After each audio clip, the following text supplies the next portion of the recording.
Estudando o Evangelho segundo o Espiritismo. Um estudo sequencial da obra O Evangelho segundo o Espiritismo de Allan Kardec.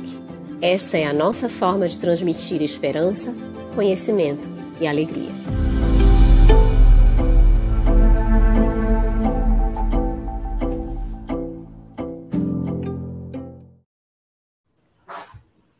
Boa noite, sejam todos muito bem-vindos ao Estudando o Evangelho segundo o Espiritismo. Rogamos as bênçãos de Jesus sobre todos nós. Aproveitamos para dar as boas-vindas, os nossos cumprimentos a todos que estão chegando para essa noite do Evangelho na nossa casa, no nosso lar. Cumprimentamos os nossos convidados, Elaine, Calci, as nossas queridas intérpretes para Libras do Grupo de Estudos Surdos Espíritas, a Eliane Carvalho e a Tainã Tinum, ambas de Minas Gerais, organizadoras do primeiro Dicionário Espírita em Língua Brasileira de Sinais, colaboradoras em atividades de inclusão e acessibilidades e intérpretes de Libras. E cumprimentamos o nosso querido amigo Carlos Campetti, diretor da FEB, e coordenador nacional da área de estudo do Espiritismo. Boa noite, Carlos. Boa noite, Luziane. É uma satisfação imensa estar com vocês, a Elaine, Calci, as nossas queridas intérpretes. E, Lu, uma satisfação muito grande. Nós vamos estar hoje com o nosso querido Calci de Sarroris, que é coordenador do Estudo Aprofundado da Doutrina Espírita da Federação Espírita do Estado de Goiás, a FEEGO. Muito bem-vindo, querido Calci. Meu nobre irmão Carlos Campetti, minhas irmãzinhas Luziane e Elaine, e os companheiros todos que estão nos acompanhando, uma bela noite para todos, um belo estudo do Evangelho para todos nós.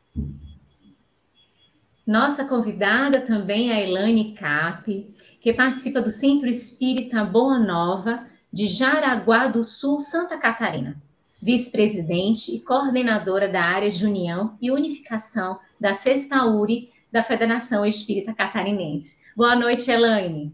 Boa noite, Lu. Boa noite, Carlos, Calci, Eliane, minha xará aí, né? Olha só. E boa noite a todos vocês que já estão nos cumprimentando ali pelo chat, pelos comentários. É tão bom nos sentirmos mais próximos. Muito bem. A nossa querida Luziane, ela é evangelizadora, colaboradora da Mansão do Caminho, do Centro Espírita Sem Fronteiras. Então, estamos dividindo com ela a responsabilidade aqui da condução do nosso estudo. O nosso querido Simão Pedro, conforme a gente explicou no primeiro dia, ele já tinha vários compromissos neste ano. Então, ele estará conosco na próxima semana, mas a partir do ano que vem, então, ele já bloqueou a agenda e estará conosco, não é bastante, mais frequentemente, para essa atividade aqui do nosso Estudando o Evangelho segundo o Espiritismo. Nós queremos agradecer ao GES pela parceria na interpretação do nosso estudo para Libras, também aos parceiros que fazem a transmissão simultânea, a Federação Espírita do Distrito Federal, a Web Rádio Fraternidade, a Casa Espírita Seara de Luz, a TV de Luz, a TV Secal, o Espiritismo Net, IDEAC, GECAL e Sistema Deus Conosco de Comunicações. E assim, envolvidos em torno do Evangelho do nosso Senhor Jesus Cristo, nesse estudo que estamos conduzindo todos juntos, vamos dando seguimento.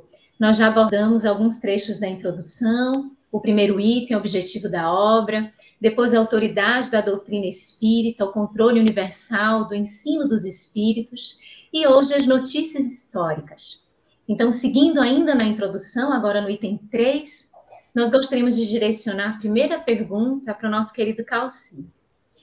Dentro dessa introdução do livro do Evangelho segundo o Espiritismo, nós encontramos alguns termos que aparecem com frequência e qual a importância desses termos estarem elucidados, explicados nessa introdução, Calci. Perfeito, Luziane. É exatamente para a gente poder bem entender. Kardec, com uma inteligência extraordinária, colocou algumas informações, não todas, incentivando a gente para que nós possamos procurar o significado de termos, de palavras, a fim de que nós possamos mergulhar no tempo, naquele tempo. As palavras, elas modificam com o tempo. A gente pode verificar isso muito claramente nos dias de hoje.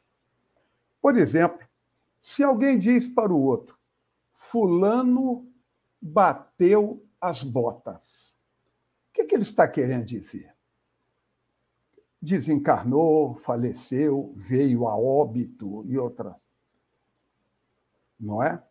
Pois é, se daqui a 2000 anos alguém pegar, no sentido literal, esta frase, fulano bateu as botas, vai concluir o seguinte: naquele tempo havia um povo esquisito, era um negócio estranho, porque a pessoa, antes de morrer, alguém batia a bota dele, ou ele batia a bota, né? E aí iriam aparecer comentários e informações que a bota era um sinal, isso e aquilo.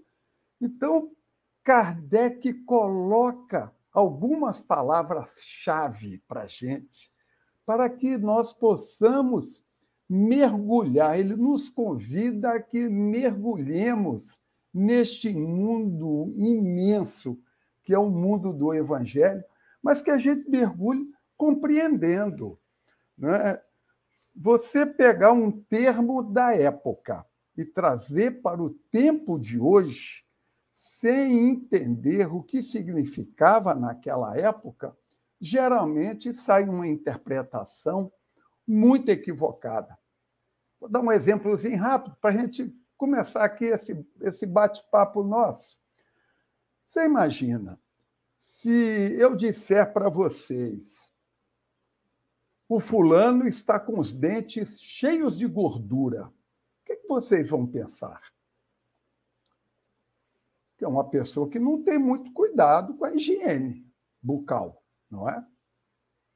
Poxa, mas vai lá limpar os dentes.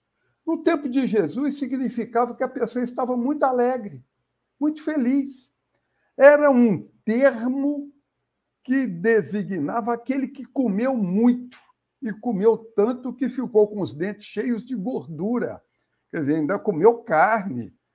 Então, é um termo da época. É por isso que Kardec coloca vários termos incentivando a gente, para a gente mergulhar no Evangelho, mas sabendo o que é que nós estamos estudando, para não fazer interpretação errada, como, por exemplo, diversas palavras: ressurreição, eternidade, obras da lei e outras mais.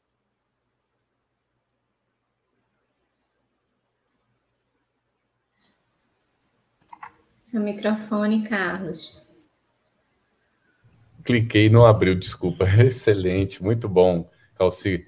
Gostei dos exemplos, né? Que realmente, às vezes, passado o tempo, os termos, ou a gente já não sabe mais o significado, ou até o significado mudou, não é isso? E a gente passa a entender, às vezes, aquilo que não tem nenhum sentido. Agora mesmo tem alguém aqui, disfarçado com o nome aqui, dizendo que o Espiritismo é uma fraude. Então, o nosso irmão está vivendo no século XXI ainda, não é? Se escondendo por trás de um outro nome, para não se apresentar, e fazendo críticas a um trabalho que a gente está realizando de esclarecimento da consciência humana, a respeito da continuidade da vida, da importância de fazer o bem ao próximo, de ser caridoso, de nós entendermos que somos todos irmãos, filhos do mesmo pai, mas o nosso irmão considera isso uma fraude. Então, também existem diferentes níveis de entendimento, não é? Dentro até do nosso próprio tempo, e a gente respeita muito, mas convidamos o irmão primeiro, antes de comentar, a ler e estudar, porque aí, quem sabe, não é? O horizonte se amplia, ele passa também a cooperar com o bem do semelhante. como a gente pelo menos está interessado em realizar, não é? Elaine, querida, poderia nos explicar quem eram os escribas e os essênios, ou esseus? Isso, então só para que aqueles que estão chegando, como esse irmão, né? Olha só, nós estamos no estudo do Evangelho segundo o Espiritismo. A Isso. oportunidade de compreender a mensagem do Cristo, fazê-la chegar à nossa intimidade. Isso é tão significativo, né? Então convidamos que continue acompanhando os próximos programas também, né?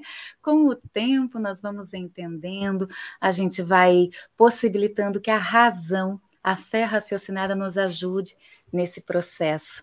E veja, antes de eu falar propriamente sobre o termo, né, dos escribas e dos essênios, eu só queria fazer um adendo, né? O Calci foi tão iluminado em nos trazer esses exemplos aí do dia a dia com leveza. Acho que isso vai ficar conosco, Calci, depois desse programa também. Muito bom. Mas a Allan Kardec, ele faz uma ressalva de que o propósito dele ali era trazer o valor das palavras. Então a gente vai ver que ele não vai trazer assim minudências de cada termo. Ele vai trazer algo que nos ajude a entender o sentido. Quando nós formos buscar os textos bíblicos, os textos evangélicos, é como se nos desse uma chave para que a gente pudesse abrir aquela porta, um meio de transporte para nós chegarmos àquela ideia que vai nos ajudar na nossa autotransformação, que esse é o objetivo, não é? Então vamos falar sobre os escribas. O primeiro termo, Notícias Históricas, vai fazer então menção a vários termos que nos ajudarão a acessar o Evangelho em maior profundidade, compreendê-lo, conseguir trazer ele para a nossa intimidade. Escribas, quando Jesus fala de escribas, ele está se referindo às pessoas mais esclarecidas daquele tempo, aos que eram encarregados de espalhar a luz do conhecimento, né, os tesouros contidos nas escrituras. Kardec vai nos dizer que eram os doutores que ensinavam a lei de Moisés e a interpretavam para o povo. Então a gente vai ler, por exemplo, em Mateus 17, por que razão os escribas dizem que é preciso que Elias venha primeiro? Vocês lembram disso? Nós temos isso em O Evangelho segundo o Espiritismo, né? Quando vai tratar da reencarnação. Então, os escribas trazendo as luzes das profecias, não é? É claro que com a interpretação deles. Kardec faz também outro destaque ali para nós na introdução do Evangelho, né, segundo o Espiritismo, todo esse conteúdo está ali, e ele vai trazer um outro valor dessa palavra, que é de que os escribas faziam causa comum com os fariseus, cujo princípio eles partilhavam. E aí eu trago um outro destaque do Evangelho, lá em Mateus 23, que vai dizer assim para nós: ai de vós, escribas e fariseus, que vos assemelhais a sepulcros branqueados, que por fora parecem belos aos olhos dos homens, mas que por dentro estão cheios de toda espécie de podridão, né? Então vejam só, a gente vai compreendendo o sentido conotativo também da palavra, né? O sentido figurado do termo escriba nessas passagens evangélicas que podem representar a vaidade humana do intelecto, o saber que espera reconhecimento dos homens, daquele que se satisfaz mais com a retórica do que propriamente com a vivência, com a experiência de viver os ensinamentos de Jesus. Então fala para nós, não é? A mensagem de Jesus, ela precisa ser conhecida, meditada, sentida e vivida. Então, quando nós buscamos esses termos, é para que nós tenhamos acesso ao conteúdo que nos ajudará na nossa transformação. Agora vamos falar dos essênios. Enquanto os escribas eles faziam essa causa comum com os fariseus, os essênios, eles eram os estranhos habitantes da montanha, à margem do Mar Morto. Pregavam a abstinência aos vícios de qualquer natureza, a indulgência, o arrependimento, jejum, oração. Eram humildes, mansos, sábios, pacificadores, nunca se envolvendo nas disputas de sabor farisaica. Quem diz isso é Amélia Rodrigues, no livro, né, Até o Fim dos Tempos, ali de Valdo, capítulo 8. Então veja só, Kardec vai nos dizer que eles se distinguiam dos demais pelos costumes brandos, pelas virtudes austeras, Eles viviam o celibato, condenavam a escravidão e a guerra. Os seus bens eram comuns, eles se dedicavam à agricultura. E aí ele faz uma relação, para entendermos o termo, até se assemelhando aos próprios cristãos, aos primeiros cristãos. Então, essa condição, diz-nos o codificador, fez com que muitos acreditassem que Jesus tivera se filiado a essa comunidade, né, no passado. Mas depois ele vai dizer ali para nós, né, no trecho, ele diz: é certo que há de tê-la conhecida, o Cristo, mas nada prova que lhe houvesse filiado, sendo, pois, hipotético tudo quanto a esse respeito está escrito. E Amélia Rodrigues ainda, ela vai dizer para nós, em Dias Venturosos, que se Jesus visitou os essênios, foi para ensiná-los.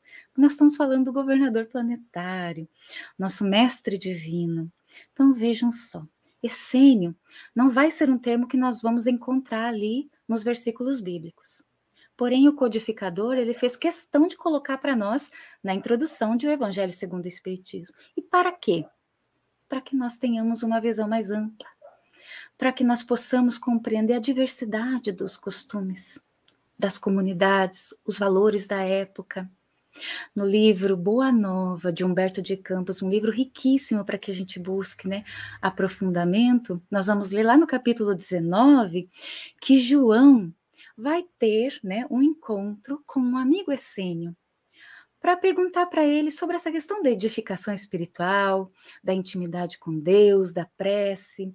E esse amigo essênio vai dizer para ele de uma forma muito rígida, muito direta, de que a edificação espiritual deve se processar em plano oculto. Aí João vai conversar com Jesus, né, sobre isso. E o mestre divino vai dizer para João, ali no caso, que os essênios levam muito longe a teoria do labor oculto, pois a verdade e o bem devem ser patrimônio de toda a humanidade.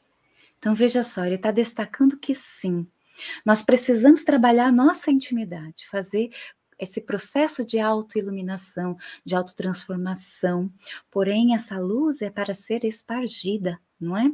Para que esteja ao alcance daqueles com quem nós convivemos, assim nós colaboramos reciprocamente. Os essênios, portanto, eram aqueles que viviam numa espécie de mosteiro, distantes.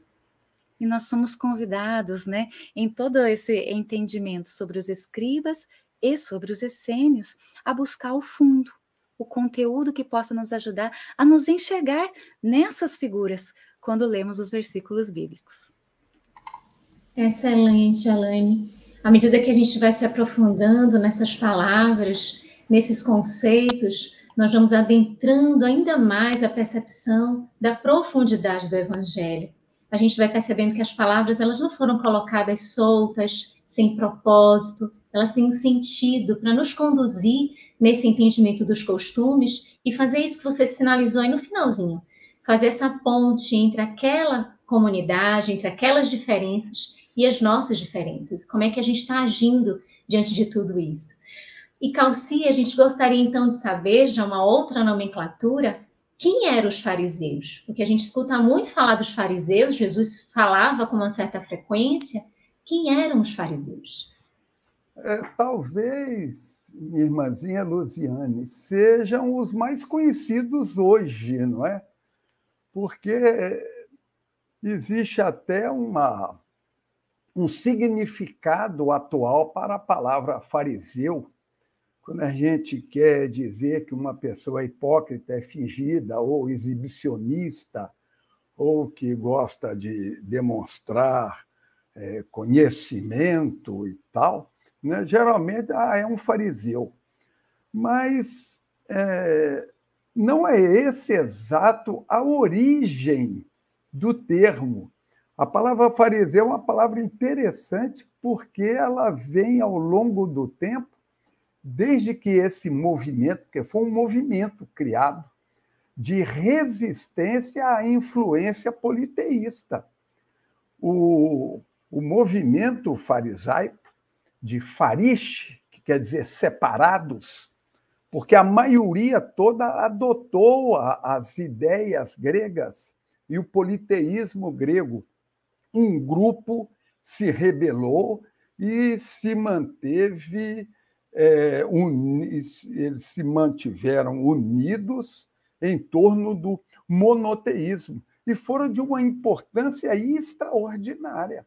Nós devemos a todos esses valorosos missionários anônimos, muitos deles, que mantiveram a ideia que veio desde Abraão, desde 1850 anos antes de Cristo, quando começa a brotar a ideia do monoteísmo lá desde Abraão.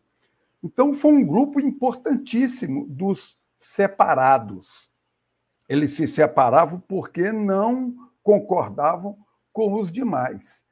E aí, esse grupo dos fariseus é uma das principais seitas do judaísmo, junto com o dos essênios, que a Elaine acabou de comentar para nós, e dos saduceus, que também deverá ser comentado, né? Dos saduceus.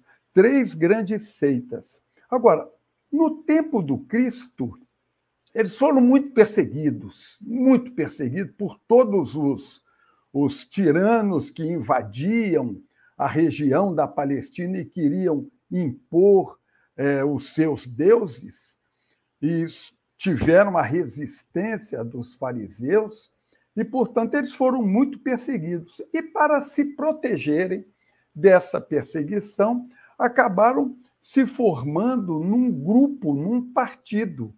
E esse partido acabou adentrando como autoridade no Sinédrio, pouco a pouco foram entrando no Sinédrio e passou a ser uma das seitas mais importantes do judaísmo ao tempo do Cristo.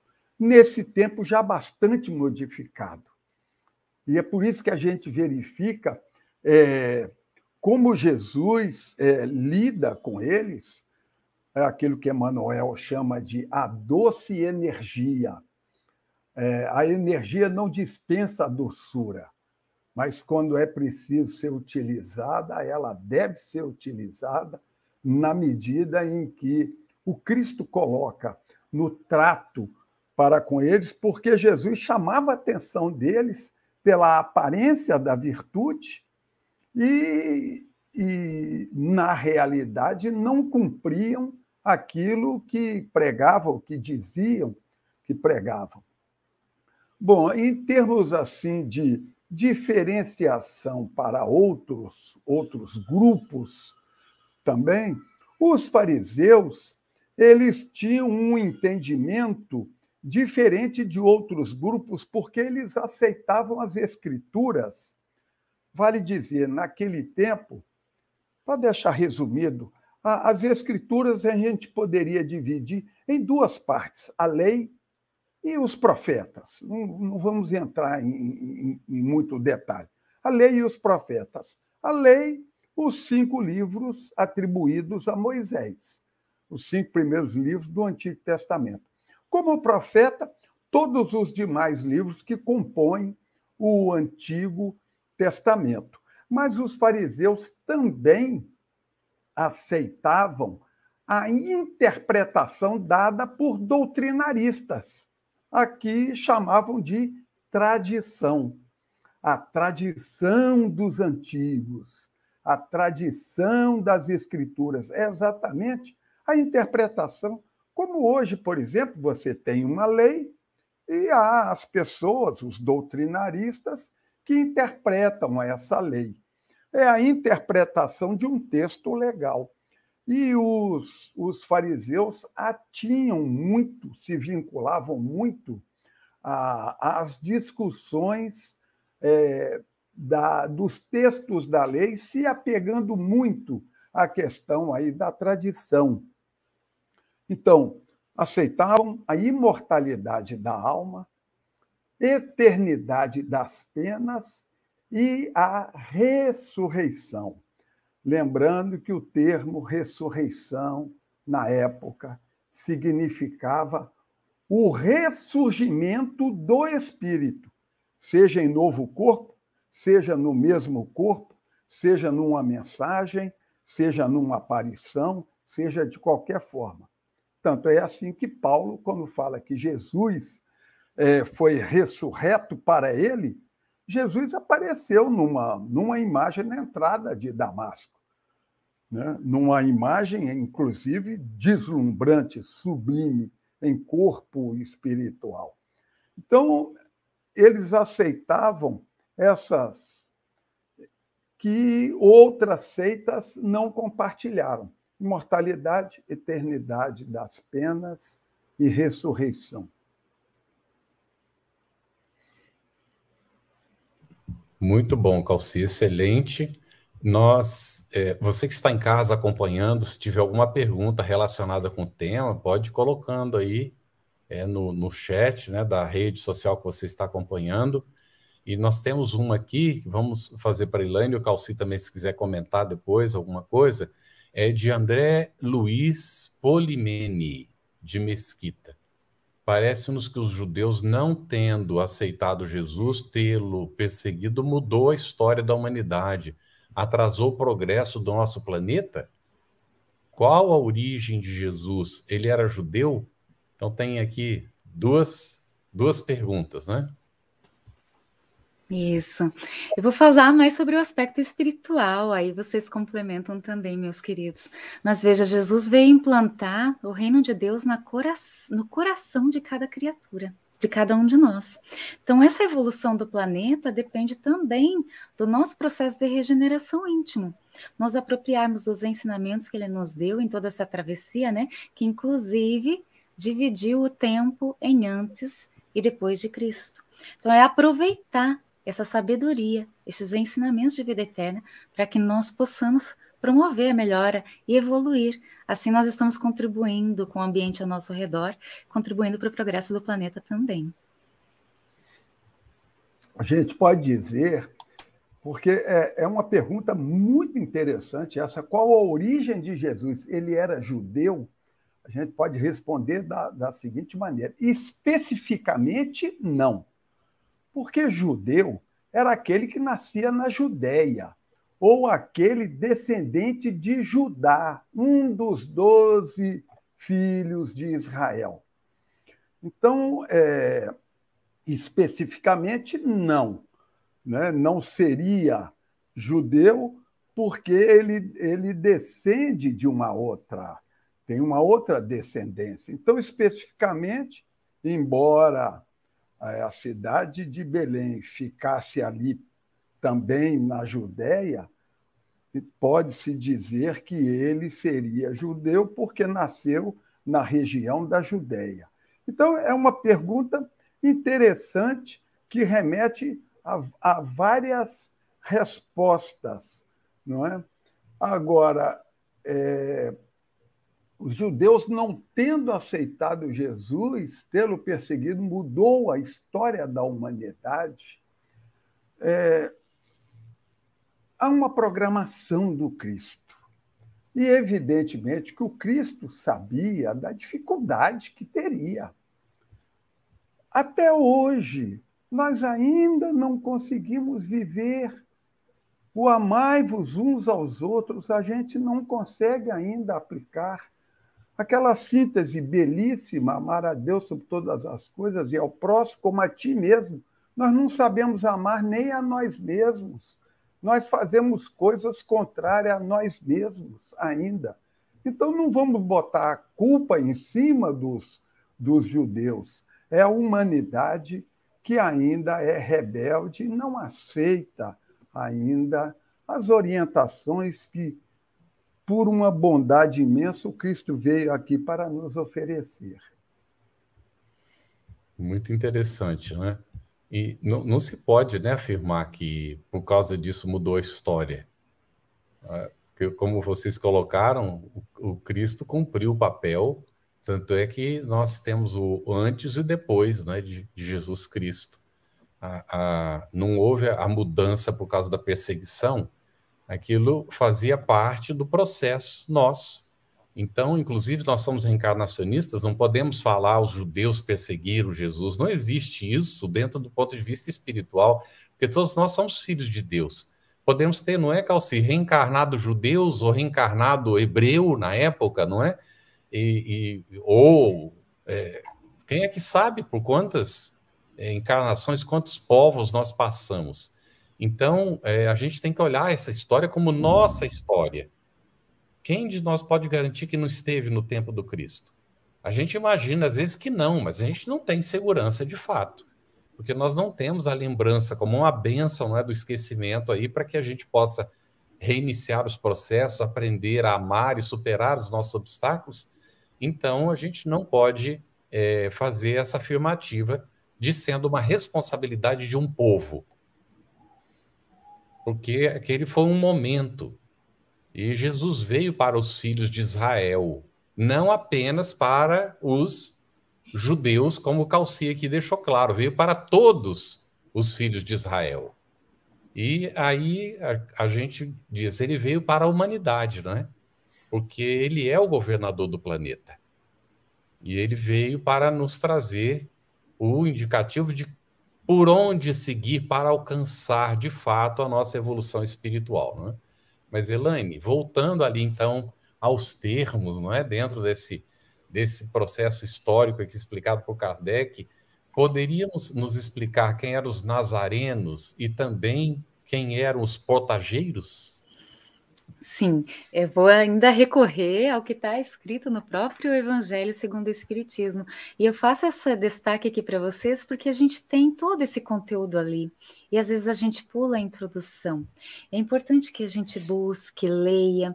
Quando encontra algum termo que não tem um entendimento claro, que a gente vá ali na introdução ou busque outras referências, né, que a gente tem aí na doutrina espírita e que nos ajudam a compreender. Mas vejam só. Nazarenos ali, Allan Kardec vai nos trazer 3 significados. Então ele vai começar falando dos judeus que faziam um voto perpétuo ou temporário de guardar perfeita pureza, ou seja, observavam a castidade, a abstinência de bebidas alcoólicas, conservavam a cabeleira, e ele vai nos trazer exemplos, Sansão, Samuel, João Batista, como nazarenos. Aí ele traz outro significado, que é o nome dado aos primeiros cristãos, por alusão, é claro, a Jesus de Nazaré, não é? Então nós vamos entender isso, Jesus e toda a sua família eram de Nazaré. Nazareno é aquele que é natural ou morador de Nazaré. Por isso nós vamos ler lá em Mateus 2:23, vai dizer assim para nós, e chegou e habitou numa cidade chamada Nazaré, para que se cumprisse o que fora dito pelos profetas. Ele será chamado Nazareno, não é? Assim é que os judeus adotaram esse nome, eram conhecidos por nazarenos, os primeiros cristãos. Os judeus deram esse nome para os primeiros cristãos de nazarenos. Em Atos dos Apóstolos também a gente vai ver uma menção no capítulo 24, no item 5, fazendo menção a Paulo de Tarso como sendo o líder da seita dos nazarenos, ou seja, dos seguidores de Jesus de Nazaré. Aí a Kardec, o codificador, vai nos trazer um terceiro significado ali. Ele nos oferece uma informação para nós não criarmos confusão. Ele vai dizer que mais tarde, nos primeiros séculos da época cristã, surgiu uma seita tida por herética, né, que desapareceu no 4º século. E agora nós vamos falar dos portageiros, então, que é o segundo termo que você me perguntou. Eles eram os arrecadadores de impostos, daquela taxa que se pagava para entrar na cidade. Então, hoje era mais ou menos como se fosse assim, os empregados da alfândega, né? Eles partilhavam a mesma repulsa dos publicanos. E no sentido assim, o que esse termo representava na época, era um termo de desprezo, era um sinônimo de pessoa de má companhia, indigna de se conviver com ela. Então a gente vai ler, no próprio Evangelho segundo o Espiritismo, lá no capítulo 24, os sãos não têm necessidade de médico, nós vamos ler lá, né? estando Jesus na casa desse homem, Mateus, vieram aí ter muitos publicanos e gente de má vida, que se puseram à mesa com Jesus. Então os fariseus perguntaram, né, como que o mestre comia ali junto com essas pessoas, né? E ele responde que os sãos não têm necessidade de médico. O que a gente tira daí, né? O próprio Kardec vai fazer ali uma orientação no Evangelho segundo o Espiritismo, dizendo que Jesus, fazendo a referência de que Jesus se acercava de todos, dos pobres, dos deserdados, dos incompreendidos, né, que buscavam consolação. Então, nessa versão que eu tenho aqui, né, edição histórica, inclusive, quando a gente lê essa passagem, ele vai pedir para que a gente volte à introdução e veja quem são estes, né, publicanos e pessoas de má vida, dizendo, né, olha a introdução e veja, publicanos e portageiros. E qual que é o convite desses dois termos, então, para nós, não é, amigos? Portageiros, esse convite à tolerância, a nos vermos como família universal, a exercermos a humildade, o exercício do amor que Jesus nos exemplificou. E aí, quando a gente fala do outro termo, que é nazareno, é nos compreendermos como os seguidores do Mestre Divino, não é? Lindo, Elaine, o que você traz aí para a gente? Muito lindo. Nós, aproveitando essa reflexão sobre os termos, sobre as palavras que muito aparecem no Evangelho, tem uma pergunta aqui de Diego, ele diz que está estudando muito o Espiritismo, e as dúvidas estão nessa questão da nomenclatura no Novo Testamento, de aparecerem palavras como diabo, Satanás, inferno, e ele pede para que a gente possa esclarecer para ele, né? O Diego, ele está em 21:54, ele colocou essa observação. E aí, Calci, Elaine? Isso, o termo Satanás, principalmente, significa tão simplesmente o adversário, o contrário. Não é aquele ser com chifre, e tal, cheirando enxofre. Isso tudo foram acréscimos que, no início do movimento cristão, no início da sua formação, foram agregados das religiões pagãs.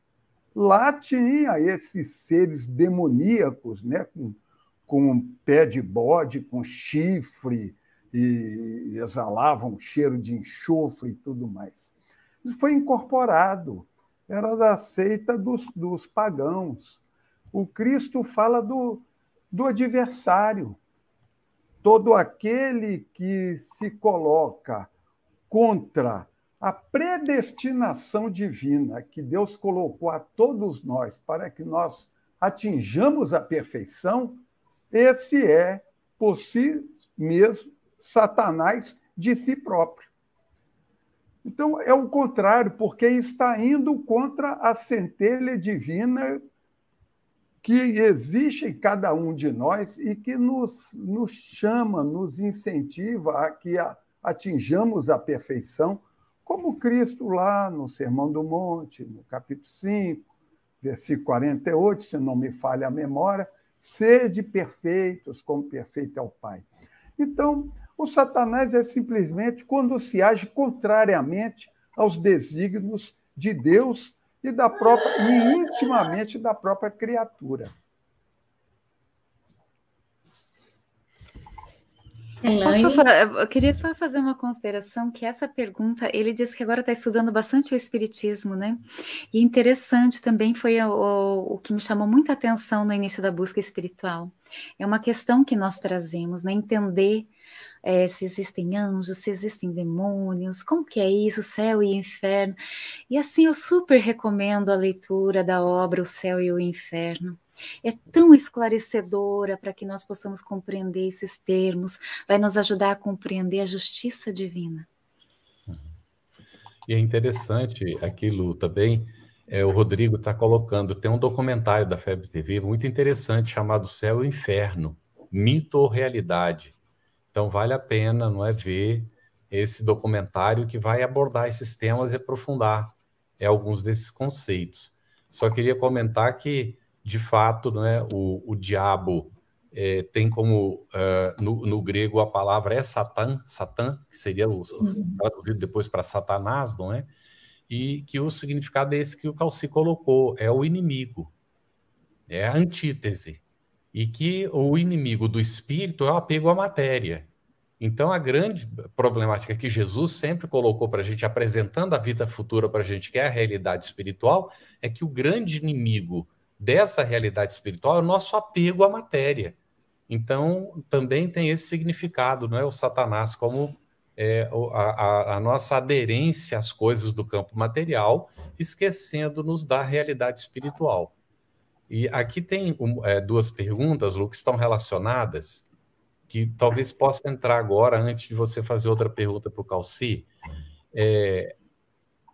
A primeira da Eliane Getter, ou Getter, Jesus é descendente da tribo de Judá, não é? Foi o que ela colocou. E logo depois tem uma outra de Leonita Krelin. Diz assim, pelo que estudei, todo filho da Judéia é judeu, e Maria de Nazaré é judia. Daria para comentar alguma coisa sobre isso, Calci? Um pouquinho para a gente, depois Elaine também. Eu não te ouvi direito, porque estava um pouco picada o som. Eu não sei se foi. Então, eu vou repetir aqui, porque eu vi que estava realmente, né, parece que estava falhando. Eliane Getter comentou, Jesus é descendente da tribo de Judá, não é? E a Leonita Krelin coloca, pelo que estudei, todo filho de judia é judeu, e Maria de Nazaré é judia. Sim, perfeito. São essas interpretações que dão quando dizem não, Jesus não é judeu, ele é de Nazaré, ele é nazareno. Esquecem que Belém ficava na Judéia. Esquecem a questão da filiação, que no caso aí não seria bem a de Maria, mas a do pai, a de José, que descende de Davi. Os evangelhos colocam muito bem essa toda o encaminhamento, desde partindo até de Adão, né, e chegando até José, e aí chegando em Jesus. Mas a informação, quando se dá, Jesus é judeu, depende do que você entende, o que você está querendo falar como judeu, né?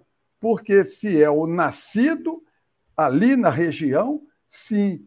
Se é o descendente direto e tal, mas ele é de Nazaré, foi criado em Nazaré e tal. Então, tem essa confusão que é preciso, às vezes, a gente ajustar para poder acertar dentro daquilo que a gente quer saber ou dizer, não é? Isso, só fazer menção, eu gosto de trazer muito a bibliografia espírita, né? Fazer menção ao livro Evangelho segundo o Espiritismo, o Evangelho Redivivo, livro 2 de Mateus, que vai nos trazer ali um estudo todo sobre a genealogia de Jesus, com anexos que vão nos ajudar nessas interpretações. A Elaine citou agora, é bom destacar, né, Luziane?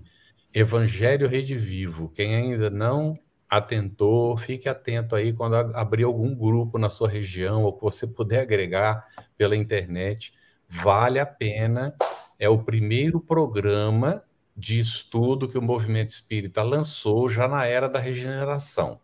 É o Evangelho Redivivo. Serão 9 livros para estudar os 27 livros do Novo Testamento. Bem, desculpa, Lu, pode seguir. Nada, querida. excelente. Só atendendo alguns questionamentos que veio aqui no chat, esse é o nosso terceiro encontro mesmo. A gente ainda está na introdução, no terceiro item, notícias históricas. E a gente passeando por esses termos, por essas seitas, esses povos, esses costumes, a gente vai sendo convidado a entender um pouquinho da realidade de cada um deles e transpondo para o contexto atual. É um convite para que também entendamos as nossas diferenças, os pensamentos, os comportamentos, a maneira, o viés que a gente vai observando, as nuances do conhecimento. Então, tudo isso vem como um convite para que a gente fique atento a essas diferenças, ao respeito, à compreensão, a esse exercício que a gente está fazendo em relação a esse item da introdução do Evangelho segundo o Espiritismo. E aí a gente tem uma pergunta para o Calci, dentro desses termos, né? Porque surgem também. Tem um que a Elaine falou quando ela comentou sobre os portageiros, né? Quem eram os publicanos? Mas além dos publicanos, também os saduceus. E aí, Calci? Eu pergunto o seguinte: quem é que gosta de pagar imposto aí? Ninguém, né? Ninguém. É da natureza humana. Não é? Agora, você imagina pagar imposto que nem ficava ali na região, que não beneficiava. Se hoje a gente reclama de pagar imposto, poxa, mas tem que fazer o imposto de renda, tem que pagar e tal, para um dinheiro que é revertido, pelo menos em tese, em benefício da própria sociedade. Você imagina recolher um dinheiro que era levado para Roma, para patrocinar os banquetes, as festas e tudo mais em Roma. Então, o ódio que o povo tinha do publicano é porque o publicano era gente do próprio povo e que exercia essa função de cobrador de imposto. Publicano, funcionário público, com a função específica de cobrar o imposto. Cada um tinha a sua área e, dentro daquela área, ele tinha, dentro de determinado período, arrecadar X valor e encaminhar para Roma. Muitos eram desonestos, né? E se locupletavam e cobravam a mais e enriqueciam. Mas a gente tem que lembrar que Jesus coloca, comparando a prece de um fariseu, de um doutor da lei, de um publicano, Jesus, a prece do publicano, do pecador, foi mais elevada do que aquele que apenas se exibiu na oração. E temos que lembrar também que Zaqueu, que morava em Jericó, era cobrador de imposto. Está lá em Lucas, no capítulo 19, desde o início. Dá uma lida para você verificar um publicano honesto. Um homem, porque Jesus vai à casa dele e ele diz, eu dou. Ele não diz, eu darei, não. Eu dou, é ato presente, presente do indicativo. Ele faz. Eu restituo. Quando eu vejo que eu cobrei a mais, eu restituo o quádruplo daquilo. Então, já era um homem honesto. Mas, como era cobrador de imposto, tinha o ódio do povo que os colocavam, não é, os publicanos, na sarjeta moral, como gentinha, gente de má vida e etc. Os saduceus, é interessante, eram religiosos, mas eram materialistas, porque não aceitavam vida após a morte, não aceitavam o ressurgimento do espírito, seja numa aparição, seja numa mensagem, seja retornando ao próprio corpo, não aceitavam. Então, criaram muitos problemas, porque é aquele que entra dentro da religião exatamente sem ter o objetivo da espiritualização. Para eles, Deus, quando ficava satisfeito com a pessoa, cumulava esta pessoa de filhos, de riqueza e de saúde. Morreu, acabou. Essa era a ideia que os saduceus tinham, e a gente verifica quanto problema que essa turma criou, né, desde aquela época, fazendo ênfase à matéria, quando o cristianismo é todo um chamamento para o espiritual. Muito bom, Calci. Elaine, vamos ver agora, se você poderia, por gentileza, nos explicar os samaritanos, né? Quem eram esses samaritanos? E aí também o desdobramento, quem eram os terapeutas? Tá bom. Quando a gente pensa em samaritano, em quem vocês lembram? Eu num primeiro momento, é o bom samaritano. E você? Não é? Samaritanos eram aqueles, a gente vai lembrar que houve uma cisão, o cisma das 10 tribos. E com essa cisão, a gente teve, então, Samaria como a capital do reino dissidente de Israel.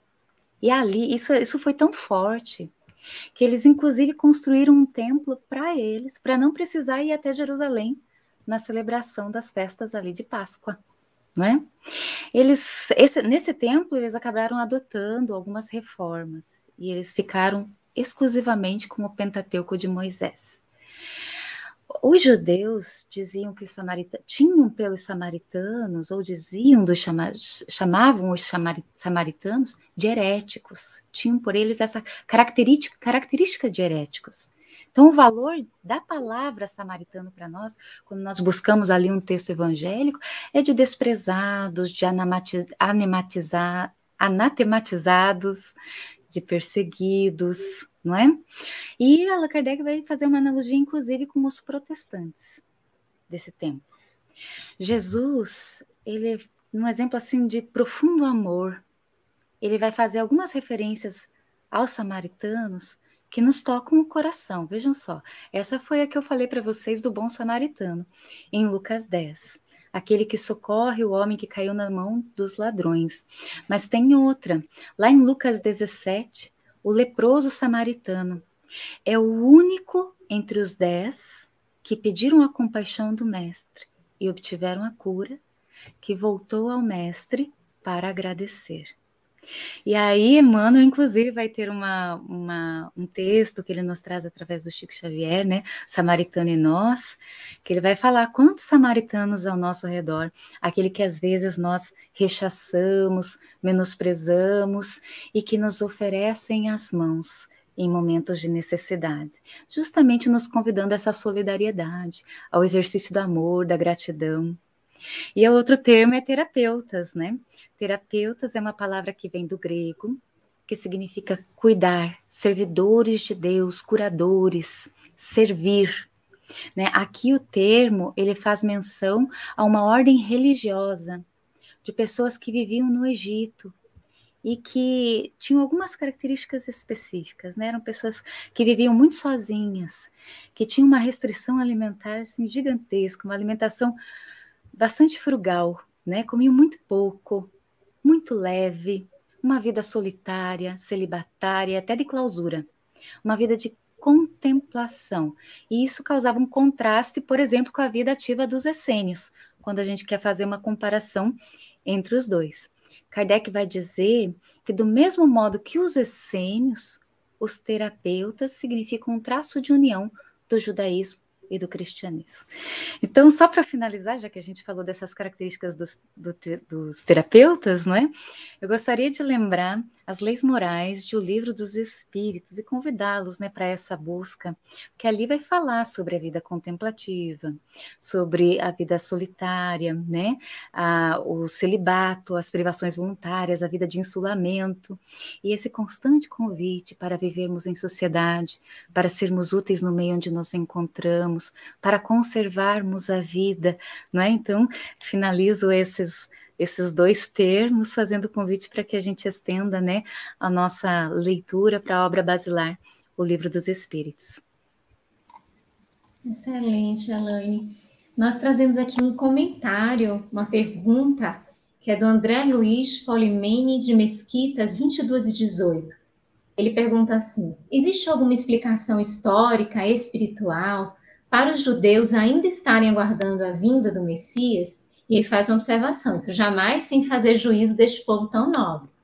E aí, Calci e Elaine, o que a gente pode passar para ele desse tema? Sim, desculpa, faz favor. À vontade, querido. Contigo, pode começar, Calci.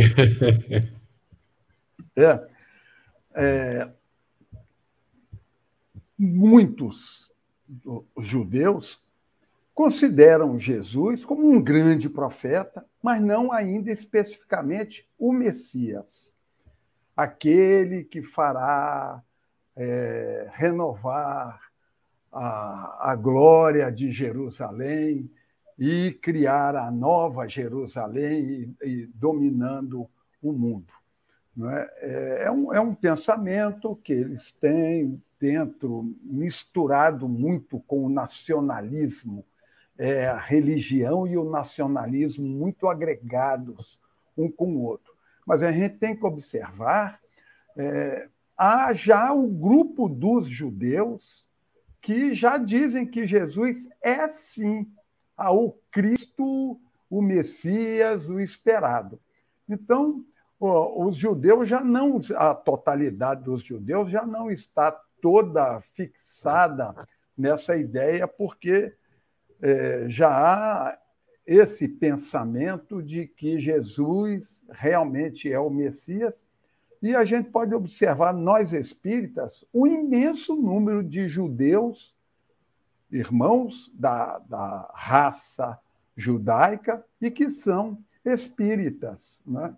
Pela similitude da reencarnação, da comunicação dos espíritos e tudo mais.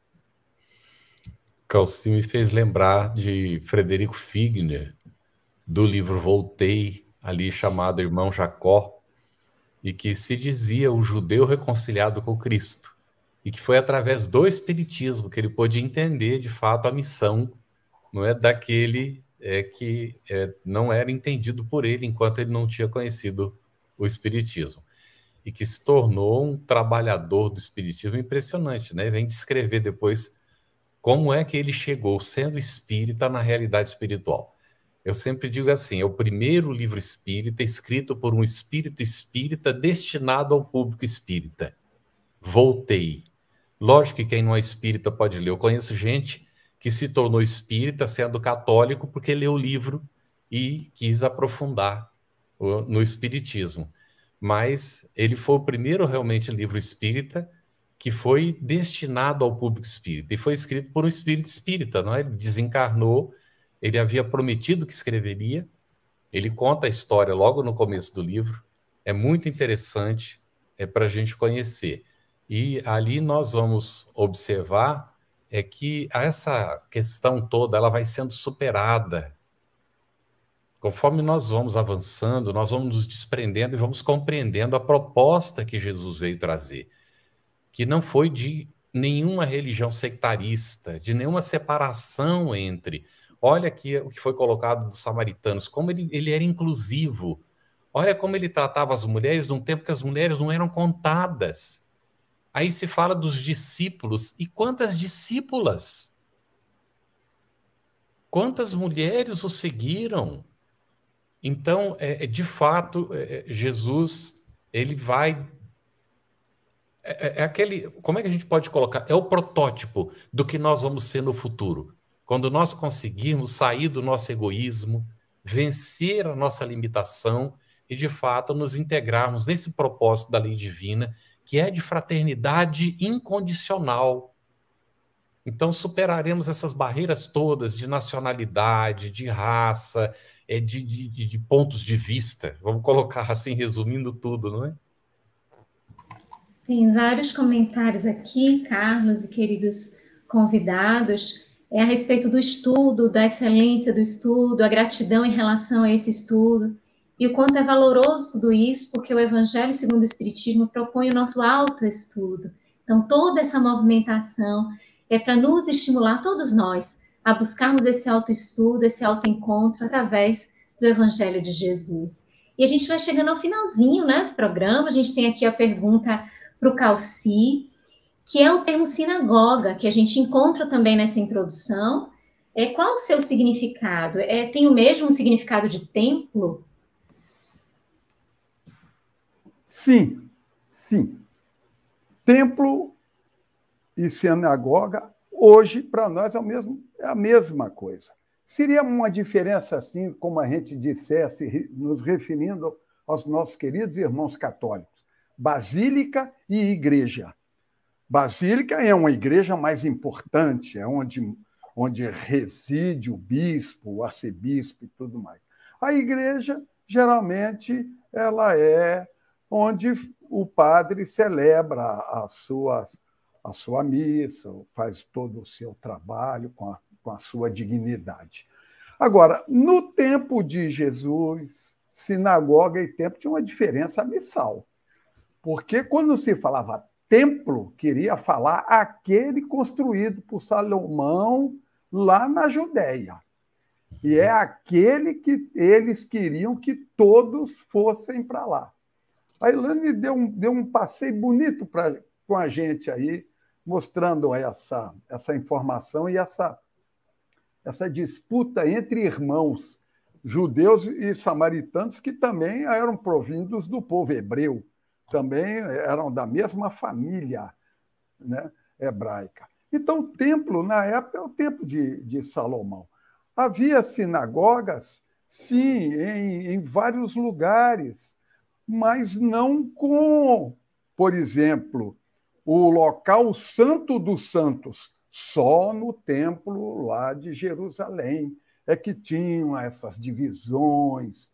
As sinagogas, situadas em outras cidades, eram mais simples, eram para reuniões mais simples, onde se estudava, inclusive onde Paulo ensinava e onde Jesus também, nos sábados, costumava ir e ensinar. Era um espaço, assim, vamos dizer, mais democrático. Mas, no sentido, sinagoga e templo é a mesma coisa, só dando essa distinção aí no tempo. Muito bem. Nós temos uma pergunta aqui que não está relacionada com o assunto, mas nós temos um tempinho, vamos ver se nós contemplamos e aí a gente faz o fechamento, né, Lu? É de Sônia Lucena. Ela diz que ela é filha de umbandistas e ela não se identificou com essa religião.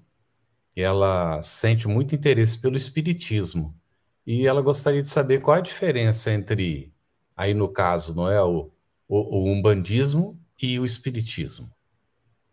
Poderia comentar um pouquinho, Elaine e Calci? Sobre Umbanda, eu me abstenho de comentar porque eu não tenho conhecimento, né? Mas eu vou falar do espiritismo, né? Que a gente precisa falar daquilo que a gente conhece. O espiritismo não se apega a práticas exteriores, não tem ritual, não tem imagem. Ele busca fazer com que nós possamos estabelecer a fé raciocinada pelo entendimento. Nós não acreditamos só por acreditar. Nós precisamos analisar, entender e trazer o conteúdo para a nossa vivência. Se reconhece o verdadeiro espírita pelos esforços que faça em domar as suas más inclinações. A Umbanda ela é muito vinculada ao fenômeno mediúnico. Mas a gente precisa dizer, os umbandistas hoje estudam muito. Tenho vários amigos que são umbandistas e tal, e estudam, se dedicam. Mas, na média, na maioria, no geral, eles são mais vinculados à questão do fenômeno mediúnico, não é? Então, eles têm determinados nomes, uma nomenclatura um pouco específica, originada lá dos escravos africanos que tinham essa prática e aqui, vindo para o Brasil, desenvolveram o pai de santo, o preto velho, a criança, o caboclo. São espíritos que se manifestam nos seus encontros. Há muitos objetos, estátuas. A doutrina espírita ela fixa mais no melhoramento moral da pessoa, dizendo que é preciso que a gente se esforce por se melhorar. Então, essa é a diferença que há. É bem interessante o que vocês colocaram. Calci diz que tem amigos, né, que são bandistas e estudam. Nós conhecemos várias pessoas, né, que eles não têm propriamente uma filosofia, alguns livros, mas quando eles recorrem mesmo ao estudo, eles gostam muito do Evangelho segundo o Espiritismo. E às vezes, inclusive, estudam o Livro dos Espíritos, que é a base filosófica. No entanto, aqui, por que isso acontece? Vamos ver. Há vários cultos afro-brasileiros. A Umbanda é um deles. Mas o saravá, a quimbanda, aqueles outros cultos são o sincretismo do culto afro com o catolicismo. E a Umbanda é o único que eu conheço, pelo menos, que é o sincretismo entre o catolicismo, o espiritismo e o culto afro.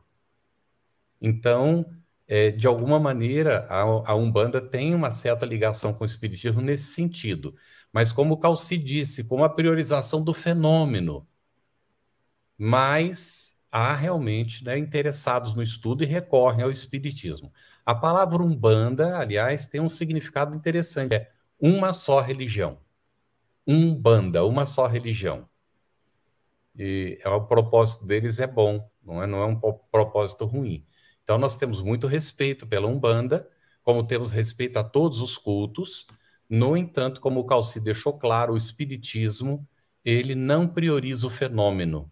O espiritismo prioriza a filosofia, e Kardec deixa isso muito claro. A questão da comunicação dos espíritos não é a prioridade do espiritismo, é um fator secundário. Porque o que realmente prepondera no espiritismo é a filosofia, que nos vai trazer o conhecimento, o entendimento da proposta do Evangelho de Jesus. Muito bom, excelente, gente. Obrigado aí pela contribuição, Calci, Elaine, como na semana passada. Muito obrigado, Lu. Muito obrigado às nossas intérpretes, o nosso carinho, o nosso agradecimento. E a você que está em casa acompanhando aí, o nosso abraço muito fraterno. Siga conosco no estudo. Vamos aprofundar alguns desses termos, vão voltar lá na frente, como o de Satanás, por exemplo. Nós vamos examinar vários desses pontos, ainda desenvolver, que estão no próprio Evangelho, na sequência do estudo. No próximo estudo, nós vamos conversar sobre o item 4 da introdução. Vamos já tratar de Sócrates e Platão como precursores da ideia cristã e do espiritismo, e vamos ali entrar no resumo da doutrina de Sócrates e Platão. Vamos procurar ir nos itens 1 a 4 dessa parte do Evangelho segundo o Espiritismo, para, então, iniciar o estudo desses precursores, Sócrates e Platão. Muito obrigado pela sua participação e que Jesus os ilumine e nos ampare sempre. Boa semana. Estudando o Evangelho segundo o Espiritismo. Um estudo sequencial da obra O Evangelho segundo o Espiritismo de Allan Kardec. Essa é a nossa forma de transmitir esperança, conhecimento e alegria.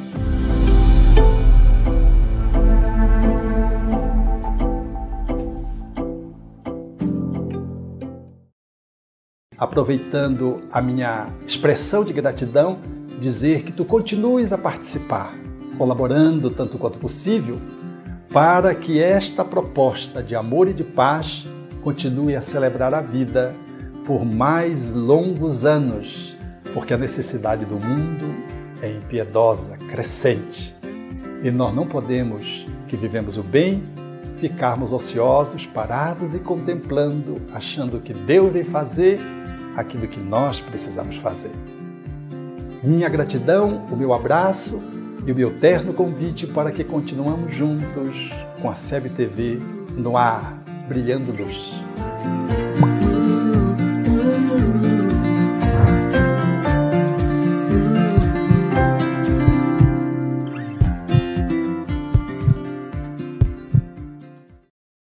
A Federação Espírita Brasileira lança o portal FEB Podcast, com conteúdos em áudio que objetivam esclarecer e consolar corações para uma postura de vida com fé, harmonia e esperança. Diretamente dos estúdios da Federação Espírita Brasileira, está começando o podcast Espiritismo em Pauta. Você está ouvindo o podcast Estudando o Livro dos Espíritos. Olá, eu sou o Thiago Toledo e você está ouvindo o podcast do Cidadão do Universo. Você está ouvindo o podcast do Entre Dois Mundos.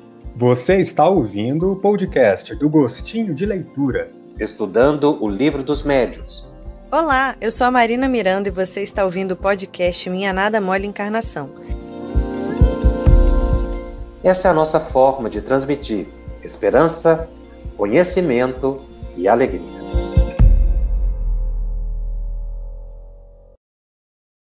conheça a Federação Espírita Brasileira, que busca mostrar quem ela é. O trabalho realizado por meio desta instituição centenária, trazendo você para dentro da nossa casa. Como surgiu a Federação Espírita Brasileira? De Augusto Elias, o seu fundador, aos dias de hoje, o que ocorreu? Quem foram e quem são os vultos que fizeram e fazem parte desta história? Qual a relação de nomes como Chico Xavier, Bezerra de Menezes e Boni Pereira com esta instituição? Qual a sua missão? Como ela atua na formação do homem de bem? Apresentaremos a Federação Espírita Brasileira em formato dinâmico com vídeos, depoimentos, postagens históricas, áudios. Conheça e faça parte desta família.